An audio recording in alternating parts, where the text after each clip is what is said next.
Digos City nanawagan para sa hustisya sa pagpaslang kay Kapitan Oscar Dodong Bukol Jr. Ang detalye, alamin natin kay Kapartner Jean Domingo. Kapartner Jean? Naunta, makuha ang hustisya para sa kong igsuon. Kay walay lubong mahitabo kung walay hustisya ang akong igsuon. Sa kabila ng matinding emosyon at pagdadalamhati, nanatiling mapayapa ang sinagawang rally sa Digos City para hingin ng hustisya sa pinaslang na 3 de Mayo Digos City Barangay Captain na si Oscar Dodong Bukol Jr. Nagmula sa iba't ibang sulok ng Digos City ang mga lumahok, kabilang na ang mga kaibigan, pamilya, at mga kapwa lingkod bayan ni Kapitan Bukol Jr. Nagsimula ito sa pamamagitan ng isang walk for justice na nagtapos sa pinagdausan ng prayer rally. Ginunita naman ng kanyang ama ang mga masasayang alaala ng pinaslang na kapitan, kasama ang panawagan ng patuloy na hustisya para dito. Ang gusto nga, ang katangian ko, yung mama niya, binubulan niyang mama niya, yun lang. Makinig lang ako na paano niya binubulan yung mama niya. Kasi mag-heroin yan eh. Sa akin, hindi man yun magbula. Sa mama niya, magbula siya. O yun na, makinig na ako. Masaya na ako makinig na binubulan yung mama niya. Ganun. Kasi para magmatawa lang yung mama niya. Ganun. Kasi sa mama niya eh, doon siya lambing. Sa akin, ano lang, parang hindi kami magkasundo kami, pero hindi lang namin pinakita yung dalawa, junior at saka senior. So malambing po si Kap? Malambing talaga sa mga anak niya. Yun, masaya ako yun. Magtingin ako sa kanya. Sobrang lambing sa mga anak niya. Dala-dala ng mga nagpuprotesta ang mga placard na nagpapahayag ng kailang matinding pagkadismaya sa karahasang kumitil sa buhay ng pinaslang na opisyal. Kinilala si Kapitan Oscar Bukol Jr.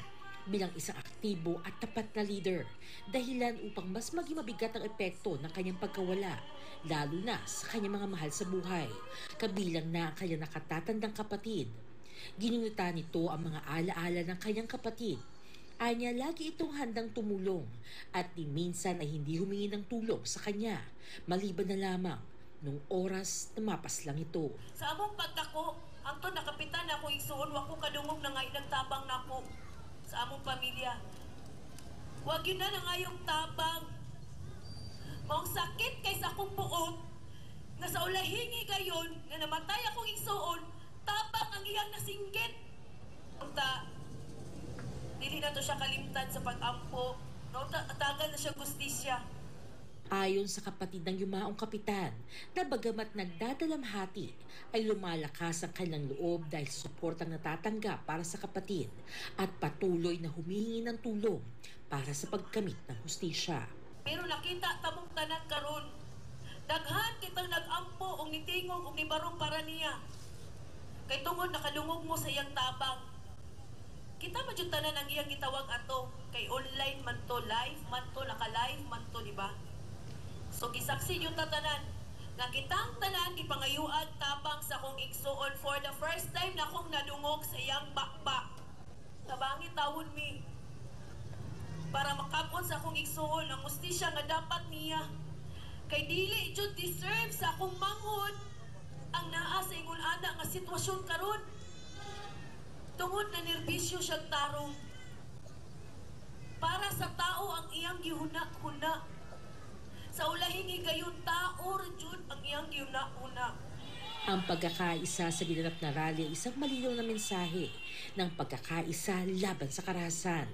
Hinihimok ng mga nag-organisa ang mga kinauukulan o ahensya na bilisan ang investigasyon at yakin ang pananagutan ng sinumang nasa likod ng krimen.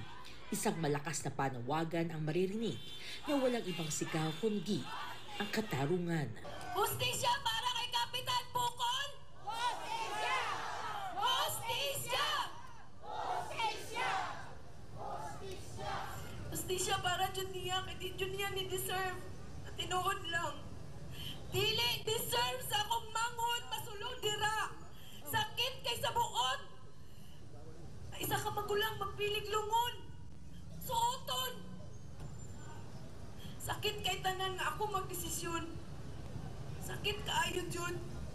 Buto na dapat ako yung una. Sakit kaayo sa kong ginikanan.